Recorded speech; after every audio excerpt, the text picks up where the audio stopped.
we went from doctor to doctor to doctor, searching for answers because nobody really knew what was wrong with him.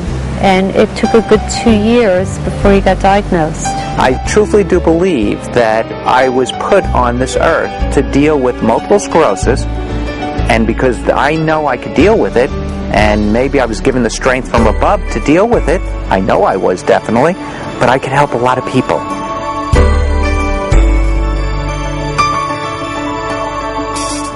Welcome, everyone, to Family Comes First. I'm Vincent J. Russo. And I'm Victoria Roberts-Drogan. Thank you for joining us today. Today, we are focusing on living with multiple sclerosis, which I know is a topic very personal to you, Victoria. That's true, Vincent. A number of years ago, I woke up and experienced numbness and tingling in my hands, and it grew increasingly worse. And I went to a number of doctors who told me they wanted to test for MS and that I was presenting symptoms that indicated MS, and I was in the age bracket for women where it shows up a lot. I was very fortunate that ultimately it wasn't multiple sclerosis, but the period of time when I was really thinking about what that would mean in terms of how my life would change, changed my life. Had to be terrifying. It was terrifying, and I'm very grateful, of course, that it wasn't MS. But and thank goodness that MS is not a fatal disease. However, it is unpredictable and inevitably impacts one's quality of life. Absolutely. A little later, we will speak to Gary Carpenter, who, through his mindset and determination, has conquered this disease. Before we chat with Gary, we have experts with us who can address the resources available in the community, as well as the financial implications. Please join me in welcoming Pam Mastrota, the president of the National Multiple Sclerosis Society, Long Island Chapter, and George Orafici, a financial advisor with Metropolitan Life. Thank you both for joining us today. Welcome. Thank you. Pam, I've read that there are over 400,000 Americans with MS and over 2 million worldwide. Tell us about this disease. Well, multiple sclerosis is unpredictable, and it is often a disabling disease of the central nervous system that impacts the flow of information within the brain, but also between the brain and the body. It affects everybody differently, I would think. It sure does. Is it difficult to diagnose or misdiagnose MS? It is. To your personal story, Victoria, MS often has so many different symptoms that occur, and in one person they may not be the same or consistent. So you might have a lack of coordination or performance issues around memory, concentration, slurred speech, tingling, numbness, but they may not present themselves consistently, so it may not look just like MS. So fortunately, with the technology of MRI, it's much more definitive to diagnose MS. So if people are presenting symptoms, you would say have the MRI. Absolutely. To know for sure. Yeah. Pam, how did you become an advocate with regard to MS? Well, I did my first MS walk when I was 12 years old because of a personal connection to MS. And then obviously many years later, I've been in the not-for-profit community for such a long time, but I had an opportunity, this opportunity came up at the chapter 8.5 years ago, and I was looking for an opportunity to make a difference in the lives of people with MS. So your parents instilled values in you when you were a child. Absolutely. Volunteering. Absolutely. Oh, that's wonderful. It's a pleasure. Yeah. George, Gary is fortunate enough to be able to continue to work and to live his life. He mentioned to us that he has disability income insurance. What is this, and how might this help people in that situation? Well, sure. Disability insurance is a type of coverage that pays you an income in the event you did become disabled. And it'll pay you an income for a period of time, depending on what your disability is. And usually it's a benefit that's offered at work, or you can have your own individual policy. And it's important to have, obviously, if you're no longer able to work, to be able to provide an income for your family. So if Gary were to present symptoms different than what he's very functional today, but if that were to change, this would be the insurance that would kick in to protect him. Right, I think that he'd be able to then focus mostly on his illness as opposed to worrying about expenses in the household because he'll have an income coming in. So it would be important for, if you're an employee, to check whether you have this disability income insurance? Sure, absolutely. The benefits that you have at work, especially disability income, what the definitions of disability are going to be, how much they would pay you, how long they will pay you, under what circumstances you qualify, et cetera. That would really be important to know now rather than when you're on the verge of a disability. Sure. Now, there are a number of people who aren't as fortunate as Gary and able to continue to work with this disease. And so often when one can no longer work, they'll apply for Social Security disability insurance. And I think at that point, my question for you is, what financial planning should be done at that point in light of the fact that there'll be this ongoing need for care into the future? When somebody's birthday, 3 months before their birthday, they get a statement from Social Security. Most people just take a quick glance at it. You really should take a strong look at it and see what your benefit ultimately will be in the event you did become disabled. Social Security's disability definition is a little more stringent, but if indeed you had MS, you would qualify. But certainly it's not going to be enough money relative to what you were earning to help support the family, so you're going to want to take a look at fixed expenses versus some of what you spend discretionary cash flow on. So I would think as a financial advisor, you would say that's not the time you start to plan. No. You really need to be planning your entire life once you're working and in the workforce and putting money aside and building a nest egg for the future. Absolutely. One of the questions I ask clients, if something happened to you yesterday, if you died or became disabled, what is the plan and what would your family be living on in the event that would have happened? So yeah, you need to do that beforehand, because once you're disabled, it's too late to be able to obtain that kind of coverage. Sure. George, how does long-term care insurance fit into this picture? Well, long-term care insurance is different than disability income. Disability income is going to pay you an income. Long-term care insurance is going to pay for services that your health insurance or Medicare would not normally pay for. So you need both as It part would be of the advisable to package. have both, certainly, so that in the event your family could no longer take care of you or you required skilled nursing care, this type of insurance could help you either at home or in a facility. Right. So there's going to be some serious financial challenges when one finds out one day something happened and now they have MS. And so the planning in advance is important, and then the planning going forward. Any suggestions or tips that you'd like to share with our viewers from the financial planning angle? Well, certainly, sit with a planner and go through everything that you have, kind of like an aerial view of your entire situation. Verify that you have this coverage at work. Sometimes you do and sometimes you don't. If you work for a bigger corporation, more than likely you do, but there might be a limit on the benefits that you have. Certainly, legal documents are things that you want to look at. You don't want to be scurrying around for things when you're in the crisis situation. You like to have everything kind of in one place and be able to say, oh, this is the plan at this point, and focus on what it is you need to do to get better. Okay, and I have a follow-up question on the long-term care insurance.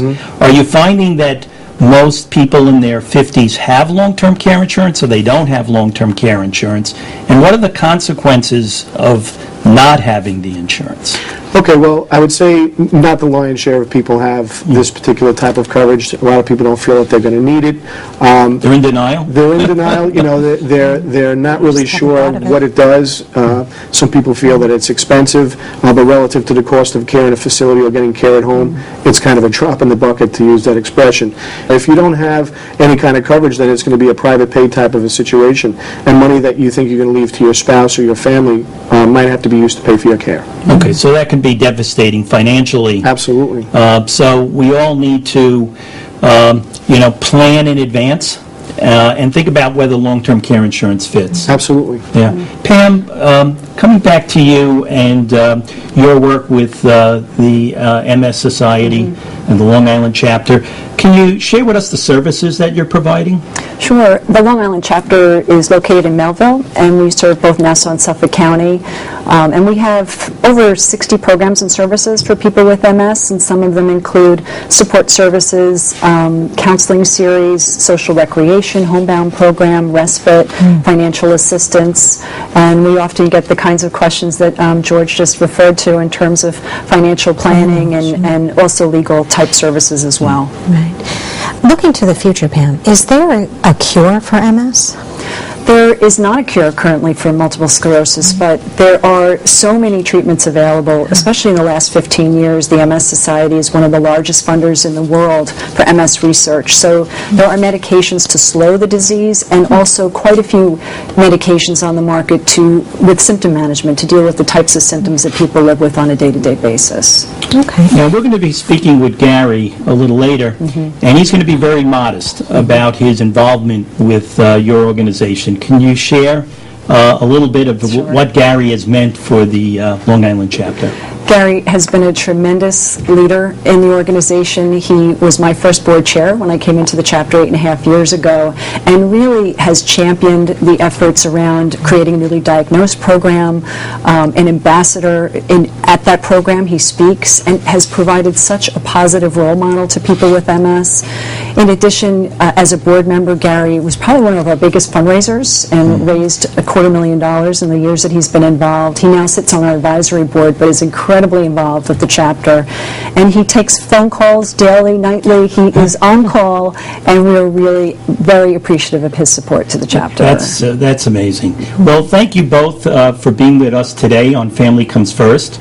When we come back, we will sit down with Gary Carpenter and learn how he and his family adjusted to living life with MS. Stay with us.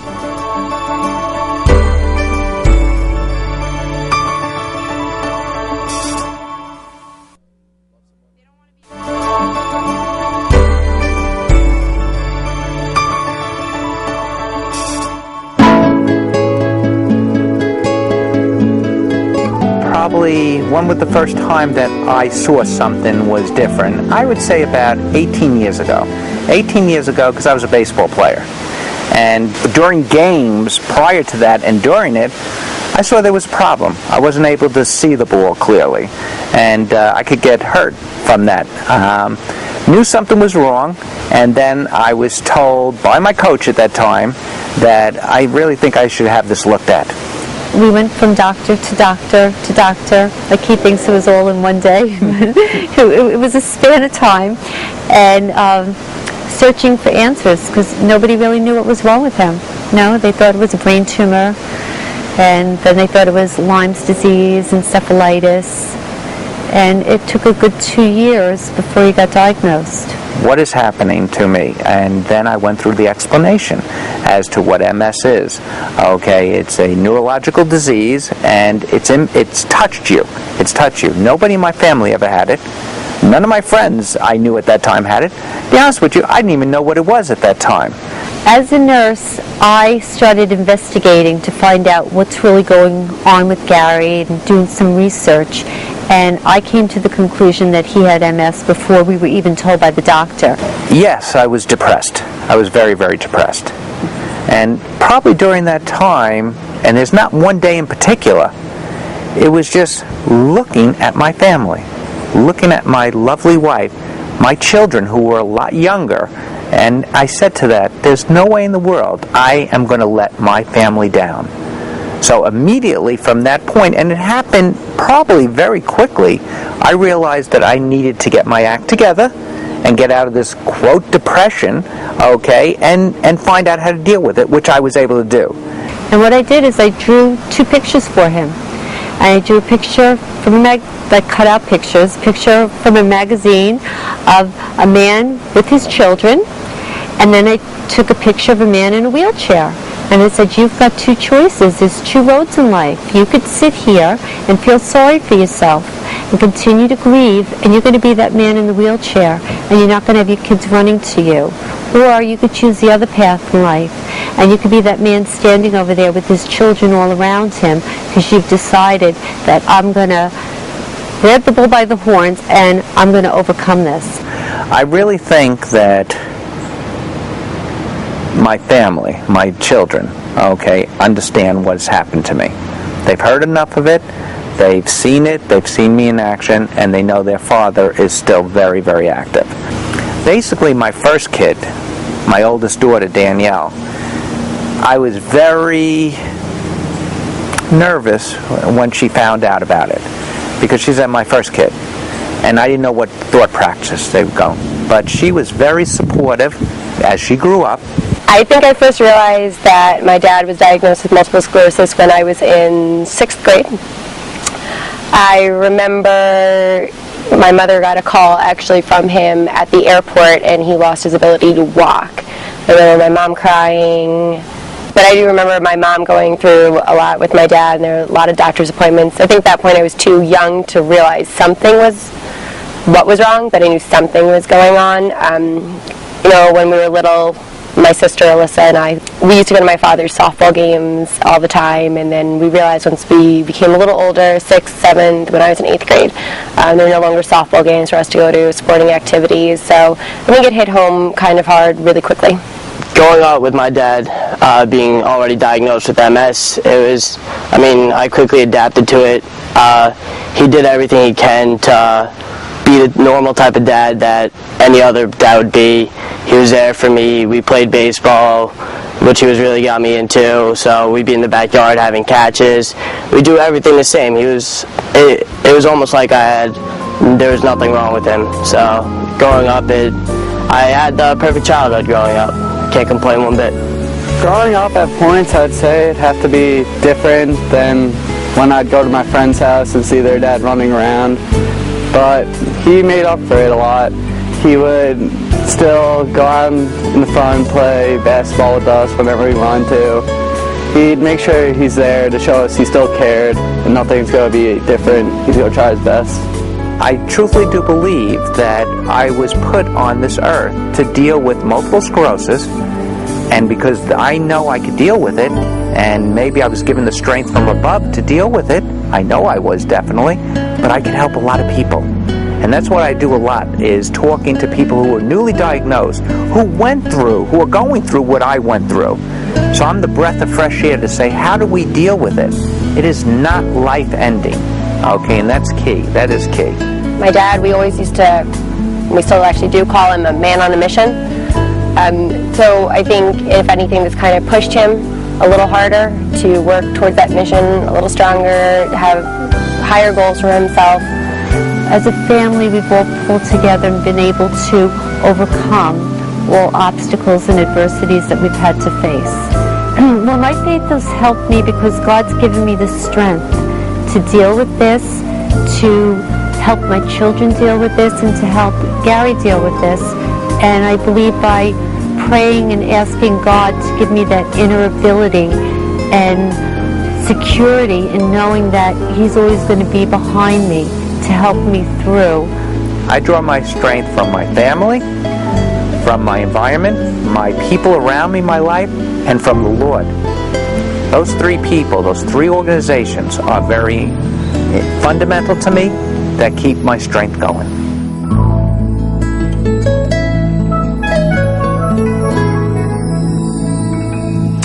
We are now joined by Gary Carpenter. Gary, thank you so much for being with us. You're more than welcome. It's great to have you here, Gary. And it was wonderful to see your family on the video clip that we have shown our viewers. And so I want to take you back 18 years ago, and you've got a beautiful family, wife, beautiful home, your career is doing well, and then something happens. So what was that like for you? Did you understand what was going on right away, or did it take time for the diagnosis to happen for you and to sink in? Actually, you wouldn't know at that time because the disease was unknown at that time. Really, it took a couple of years before I was able to get the final determination that I do have multiple sclerosis. So that had to be helpful? To find out what the diagnosis was, right? It was very helpful because I had all the research on what this disease was all about and how to deal with it. Great. You had that at the time of your diagnosis, right, so you could process it. Yep. Yeah. At that point, you must have needed to make quite a few adjustments, both at home, at work. What was that like? Well, again, the adjustments that needed to be made were not many.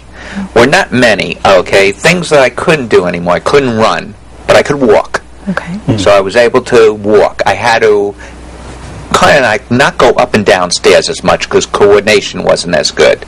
I had to do what's called fatigue control. because I found myself getting tired a lot. I had to go through physical therapy, which really wasn't something different for me, because being an athlete, I always did physical therapy. Maybe tell us about your advocacy and your involvement with the National Multiple Sclerosis Society of Long Island chapter. Well, and newly diagnosed. Yes. In particular. people. It was quite interesting because when I was diagnosed, the chairman of the board of National Multiple Sclerosis, Long Island chapter at that time, was a gentleman by the name of Gene DeMarc, who was my boss at Pete Marwick. And he said, Gary, I'm going to open up to you a wave of information through a support mechanism called the MS Society. But he said, I have a deal with you. I'm going to help you, you help me. You become the next chairman of the board of this. There's nothing like hearing it from someone who knows. Yeah. And so you're living with it, and you're being able to communicate that is so helpful to those newly diagnosed individuals. And it gives hope. I mean, looking at you and how functional and how you, as you say, your life has changed, but not very much. Not much. That's a tremendous thing to hear. Yeah, but I'm also one of the lucky ones, maybe. Okay, and the fact that when I was diagnosed, I took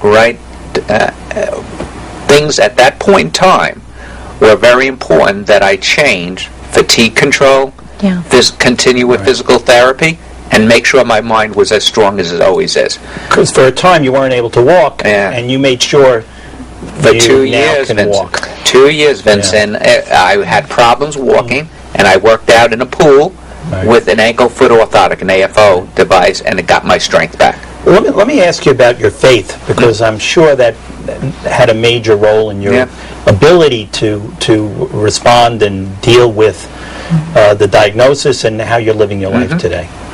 Well, being a devout Catholic, having a Catholic family, I reached out to God.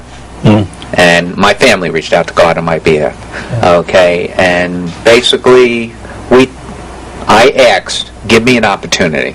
Give me an opportunity to still take care of my rather large family, 5 children and a wife, okay, and I wanted to be the father to my children. I wanted to be the husband to my wife, okay, and not to have this disease change that. And not in return, but I said that I wanted to spend a lot of time helping other people. Right. Okay, and I truly believe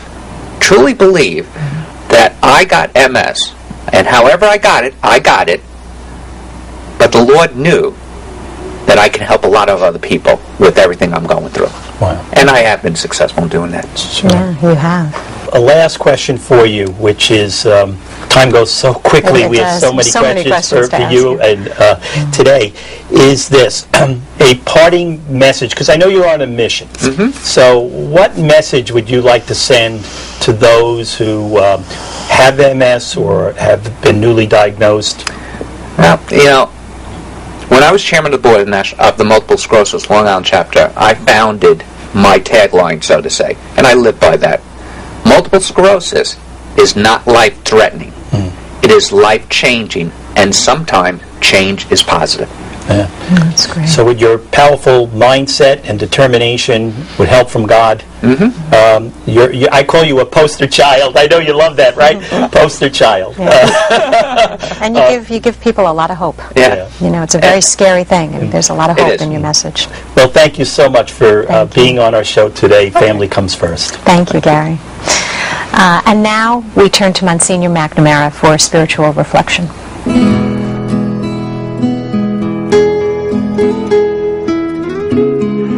Take my yoke upon you and learn from me, for I am meek and humble of heart.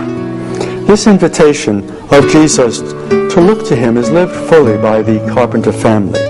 Gary has been diagnosed with MS after a protracted period of testing. He faces a decision. He can be a man in a wheelchair or a man with his children. He chooses life and family, but in order to do so, he relies upon God. So does his wife, who expresses her faith forthrightly when she says that God has given her the strength to deal with this. In effect, she learns from Jesus, who is meek and humble of heart. The entire family works together, and that is instructive for all of us. Finally, Gary grows to the point where he believes he has a mission and a purpose from God, help others who face challenges like his. God bless him. Vincent, there's so much planning to consider. How does someone begin to plan for the future when they're in their 50s, living with the uncertainty of MS? Well, I think the first step is that everyone should have a plan. And that plan should include having a will and, more importantly, a durable power of attorney, a healthcare proxy, and a living will.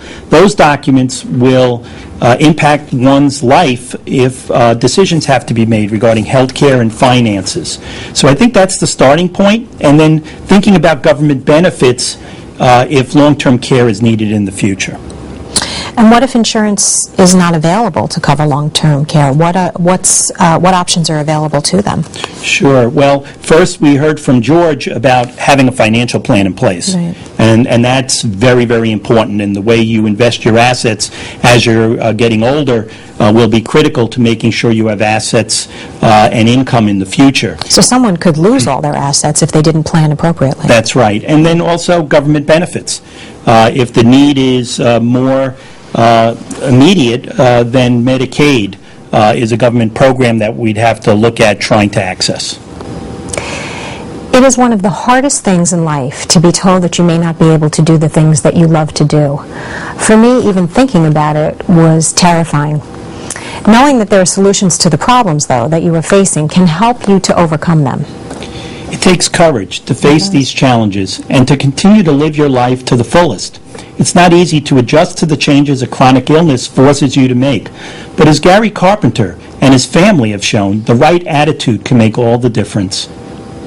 For a list of resources, please visit vjrussolaw.com, Vincent's website. Vincent, speaking with Gary and hearing about his life and how he faced this illness has been truly inspiring. Yes, it has. Thanks to all our viewers for joining us. And remember, family truly does come first.